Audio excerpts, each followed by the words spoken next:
je voudrais dire que la mémoire est un terme très équivoque, en disant polysémique. La mémoire peut avoir une signification temporelle, le passé, mais, aussi une signification épistémique.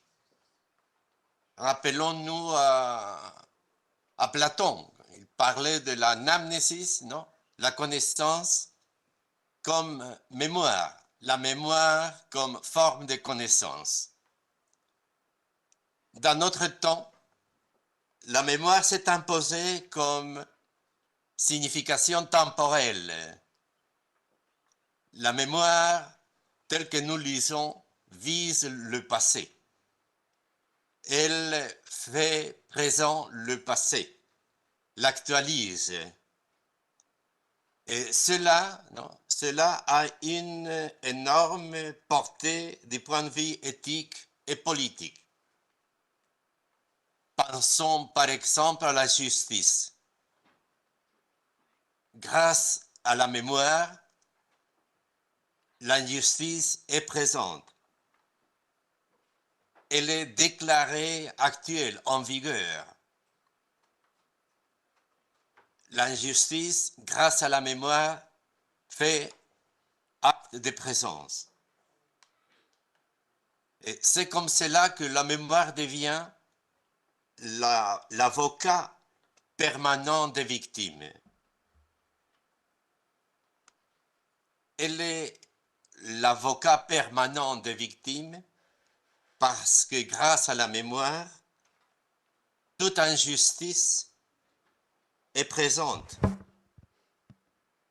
Et dans ce sens-là, le passé crée justice. Il faut dire que cette idée de la mémoire dans le sens temporel a été très féconde. Elle a permis de développer un concept anamnétique ou mémorial de la justice. La justice anamnétique était inconnue par les théoréticiens anciens et modernes de la justice, inconnue par Aristote, mais aussi inconnue par John Rawls ou Jürgen Habermas. Cette vision temporelle de la mémoire s'est traduite dans le droit pénal dans des figures juridiques comme la justice transitionnelle, l'imprescriptibilité de certains crimes, comme par exemple les crimes contre l'humanité ou bien la figure des desaparecidos. Cette vision temporelle de la mémoire a aussi inspiré des revendications des descendants des esclaves, des exploités, de tous signes, des dominés, des colonisés. Je veux dire que grâce à cette mémoire temporelle, nous avons une théorie de la responsabilité historique dans laquelle un sujet historique donné peut être responsable de ce qu'il n'a pas fait, mais qu'il a bien reçu. Cette mémoire temporelle a un rapport très étroit avec la justice et les droits. Je répète, cette idée de la mémoire dans un sens temporel a un rapport très étroit avec tout ce qui a à voir avec la justice et le droit. Et ça, c'est très important, mais pas suffisant. Sans vouloir nier l'importance de cette dimension-là, j'aimerais attirer votre attention maintenant sur la mémoire épistémique, la mémoire qui se présente comme une forme de connaissance. Il faut dire que cela vient de loin. Nous la retrouvons, comme je viens de dire, chez Platon. Rappelons le dialogue Ménon, où il établit que la connaissance, c'est anamnésis, c'est-à-dire remembrance. Pour l'anamnésis platonique, la connaissance est une forme de connaissance, dans le sens suivant. Connaître, c'est récupérer ce que l'on savait déjà dans le monde des idées. Cette forme de connaissance, c'est une remembrance, se rappeler de ce qu'on savait déjà dans le monde des idées. Mais il faut ajouter tout de suite que la connaissance anamnétique du XXe siècle et d'aujourd'hui est bien différente. Est bien différente parce que cette connaissance de la mémoire est une nouvelle connaissance. C'est pas se rappeler de la connaissance, c'est pas une mémoire de la connaissance, c'est pas une anamnésis, c'est une connaissance nouvelle. Connaissance, grâce à la mémoire, d'une partie de la réalité réservée à la mémoire et inaccessible au logos, à la ratio. C'est la mémoire reconnue comme Gedächtnis et pas comme Erinnerung. Gedächtnis, ça veut dire, Gedächtnis vient de danken et denken. Ça a à voir avec la pensée, la connaissance.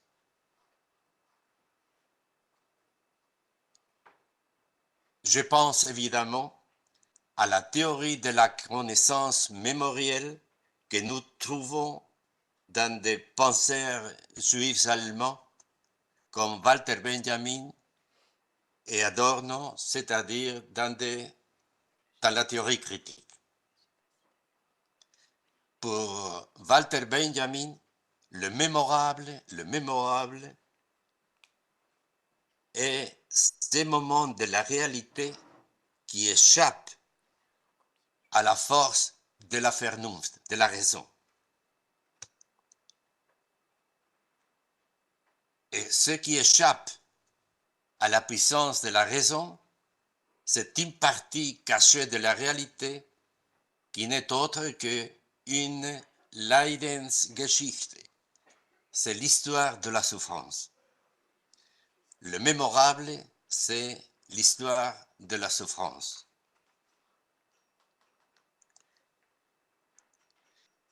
Pour cette mémoire anamnétique, pour cette mémoire, l'oublié n'est pas un moment du passé, n'est pas un aspect du temps, n'est pas un moment du passé. L'oublié, ce qui est absent du présent, l'oublié, mais c'est un moment de l'expérience condamné par les logos à être insignifiant, sans signification. Parlons donc du mémorable, c'est-à-dire de la Leidensgeschichte, élevée grâce à cette théorie de la mémoire comme connaissance à une catégorie significative. Une victime de Auschwitz, Etty Hillesum, écrivait-elle dans son journal de camp, Occident, disait-elle, Occident n'accepte pas la souffrance comme inhérente à la vie. C'est pourquoi Occident est toujours incapable de puiser des forces positives dans la souffrance. Hillesum est une jeune juive assimilée, brillante, qui rêve de devenir une grande écrivaine et qui aimait flirter avec la souffrance, jusqu'au moment où elle est attrapée par cette expérience qui va la transformer. Occident, dit-elle, n'accepte pas la souffrance comme dimension essentielle de l'existence. Occident, pourtant, connaît bien le fait de la souffrance. Mais Occident pense que la souffrance est insignifiante. C'est bien cela qui pense Hegel dans sa philosophie de l'histoire. Il est bien conscient du poids de la souffrance, de la mort, de la maladie, de la misère, de la violence dans la construction de l'histoire. Il est bien conscient. Il en parle constamment. Mais il ne s'inquiète pas. Cela ne lui pose pas de problème. Parce que tout cela, c'est le prix du progrès. Quelques fleurs foulées aux pieds au bord du chemin, dit-il des souffrants. Quelques fleurs foulées aux pieds au bord du chemin. Pour Walter Benjamin, ces fleurs, les victimes de la violence, sont mémorables. Pas insignifiants, mais hautement significatifs. Quelle est sa signification? Quelle est la signification de la souffrance? Adorno l'exprime dans une figure qu'il appelle le nouvel impératif catégorique, mal traduit par devoir de mémoire, mal traduit par devoir de mémoire. Nouvel impératif catégorique. Ça veut dire, il faut, dit-il, repenser, penser à nouveau la politique, l'esthétique, l'éthique, les droits, et toutes les pièces de l'histoire, il faut les repenser, il faut les penser à nouveau, à partir de l'expérience de la barbarie, pour bâtir un nouveau temps. Voilà l'impératif catégorique.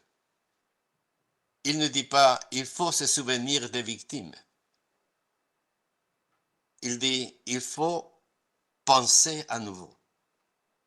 Il faut une pensée nouvelle. Mais pour cela, ajoute-t-il, comme dirait aussi Etty Hillesum, il ne faut pas lire des livres déjà écrits. Cela ne sert à rien. Cela ne sert à rien de chercher l'inspiration pour cette nouvelle pensée dans des théories politiques, éthiques, antérieures à l'expérience de la barbarie. Pourquoi? Parce que l'événement vécu a dépassé toute notre vision. L'événement, das Ereignis, a été littéralement impensable. Il ne se laisse pas enfermer dans des schémas connus. Il faut créer de nouveaux schémas en partant de ce que l'homme a fait sans avoir pu le penser à l'avance. Et l'homme a fait ce qu'il n'a pas pu penser. De là l'importance des nouvelles impératifs catégoriques. Et Adorno résume cette nouvelle impératif catégorique dans une version courte qui dit ceci: laissez parler la souffrance est la condition de toute vérité. Un exemple de ce défi à la pensée est par exemple la thèse de Hannah Arendt sur la banalité du mal.